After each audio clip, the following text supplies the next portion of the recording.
Hola, bienvenidos a un nuevo video de química. En este video hablaremos sobre dos temas. El primero, equilibrio químico, el segundo, ácidos y bases y su equilibrio químico. Equilibrio químico. Esto sucede en una reacción química reversible constituida por una o más sustancias, donde no se van a presentar cambios, o esto es lo que se cree. Veamos, en el siguiente ejemplo tenemos al tetróxido de dinitrógeno en estado sólido, es el literal A. Mientras está sublimando, es decir, cambia de estado al estado gaseoso, pues esta molécula va a formar una nueva molécula que viene a ser el dióxido de nitrógeno, es decir, se va a desarmar para formar otra.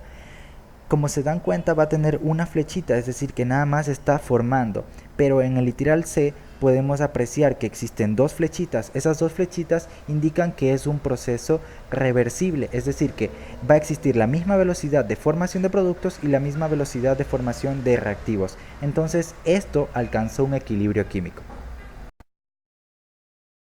Constante de equilibrio. Se representa con la letra K. Esto se obtiene como coeficiente de una operación matemática, es decir, proviene de la relación entre la concentración de productos dividida para la concentración de reactivos. Aquí interviene la ley de acción de masa con la siguiente ecuación. La c diminuta, es decir, la c exponencial, ese valor que va a ir ahí va a ser el coeficiente estequiométrico que se va a obtener al momento de balancear la ecuación. Una vez que se balancea la ecuación, se coloca el coeficiente estequiométrico ahí como exponencial, se opera la potencia, se opera el numerador y el denominador, y para obtener la constante de equilibrio se va a dividir esto. Tenemos que si K es mayor que 1, los productos van a salir favorecidos. ¿A qué se refiere con esto? Que van a existir más productos que reactivos, y si K es menor que 1, pues los reactivos van a salir favorecidos, es decir, que va a existir más reactivos que productos. Escrituras de las expresiones de las constantes de equilibrio. Veamos, existen diferentes maneras de expresar la constante de equilibrio, debido a que las concentraciones de los productos y de los reactivos no siempre se presentan en las mismas unidades. Pero hay que tener en cuenta algo. El resultado de la constante de equilibrio no se presenta en unidades, es decir, el resultado no presentará ningún tipo de unidad o de medida. Entonces, podemos observar que la constante puede estar acompañada de molaridad y en reacciones de fase gaseosa por presiones parciales, que esta incluirá la ley de los gases. Existen tres tipos de equilibrio en reacciones químicas reversibles. El primero es el equilibrio homogéneo. Esto ocurre en reacciones que se encuentran en la misma fase, es decir, en mismo estado físico. Como podemos apreciar, el producto y el reactivo se encuentran en fase gaseosa. Tenemos el segundo, el equilibrio heterogéneo. Sucede en reacciones que se encuentran en diferentes estados físicos, como el siguiente ejemplo. Está en estado sólido más el gaseoso y resulta en estado sólido más gaseoso, pero con otro orden, en el equilibrio múltiple. Este es un poco más complejo debido a que el producto del producto resultante C y D, de A más B, va a reaccionar para obtener un nuevo producto que vendría a ser E y F.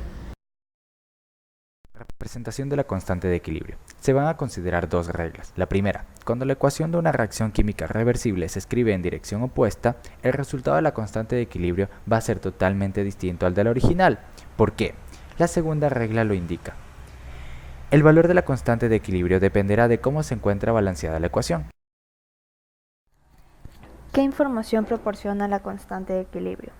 La constante de equilibrio ayudará a predecir la dirección que seguirá una mezcla de reacción para lograr el equilibrio, y también permitirá calcular las concentraciones de reactivos y productos una vez alcanzado el equilibrio. Cabe recordar que la constante de equilibrio tiene un valor constante solo si la temperatura no cambia. Hablemos también de la dirección de una reacción. Las reacciones que no han alcanzado el equilibrio, al sustituir las concentraciones iniciales en la expresión de la constante, obtenemos un cociente al que denominamos con la letra Q. Para determinar la dirección de reacción y llegar al equilibrio, comparamos los valores de Q y de K, que darán lugar a tres posibles situaciones. Si Q es menor que K, la reacción ocurre de izquierda a derecha. La reacción tiende a formar productos. Si Q es mayor que K, la reacción ocurre de derecha a izquierda. La reacción tiende a formar reactivos. Si Q es igual que K, el sistema está en equilibrio y la reacción en equilibrio. Factores que afectan el equilibrio químico. El equilibrio químico representa el balance de reacciones hacia la derecha y hacia la izquierda.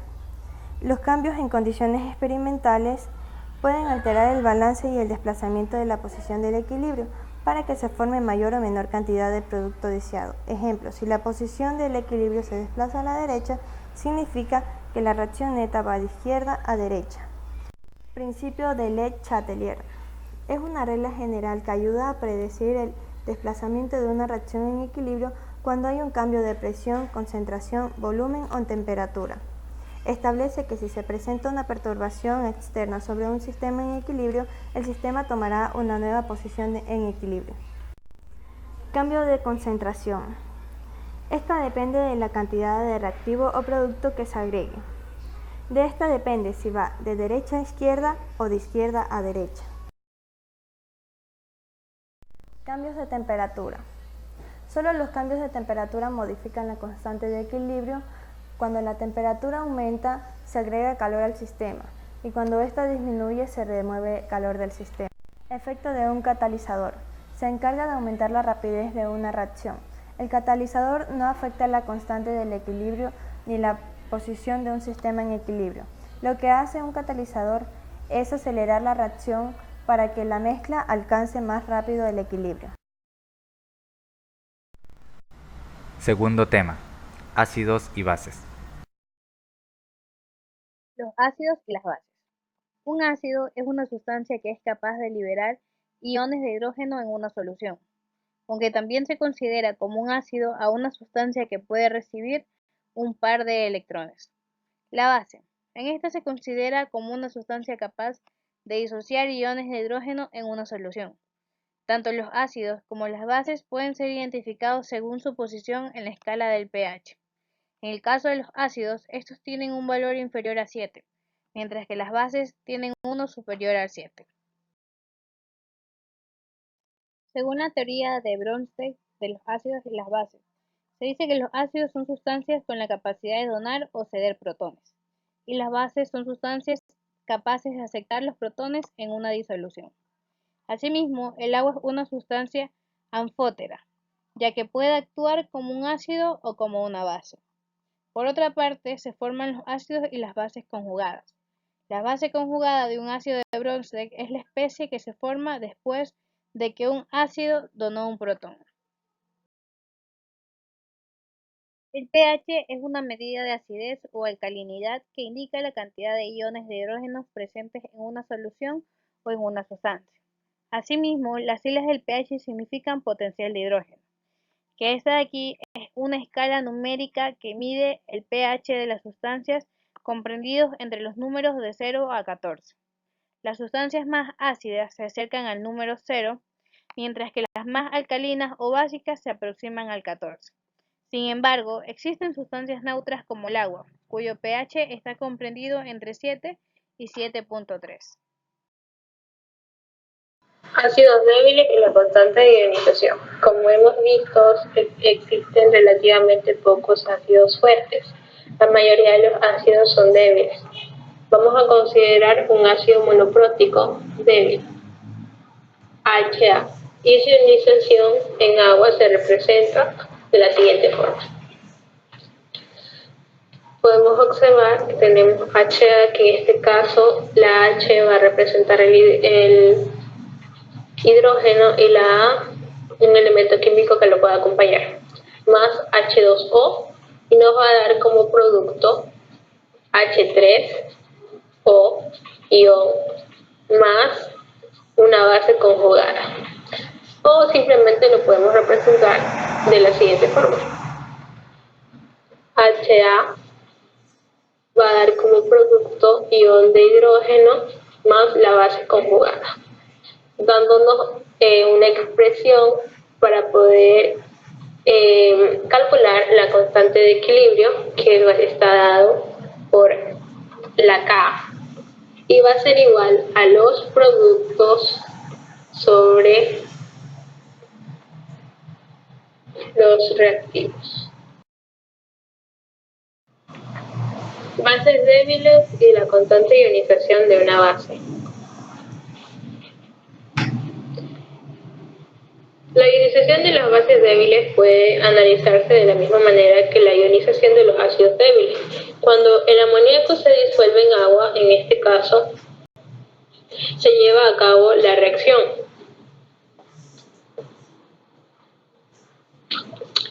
donde nos va a dar una constante de equilibrio que está dado por la misma fórmula anterior. Productos en la parte de arriba, reactivos en la parte de abajo. Relación entre las constantes de ionización de los ácidos y sus bases conjugadas. Se puede encontrar una relación importante entre la constante de ionización de un ácido y la constante de ionización de una base conjugada. Con el ácido acético vamos a ponerlo de ejemplo. Y nos podemos dar cuenta de que la relación que existe entre la base conjugada, que va a ser esta,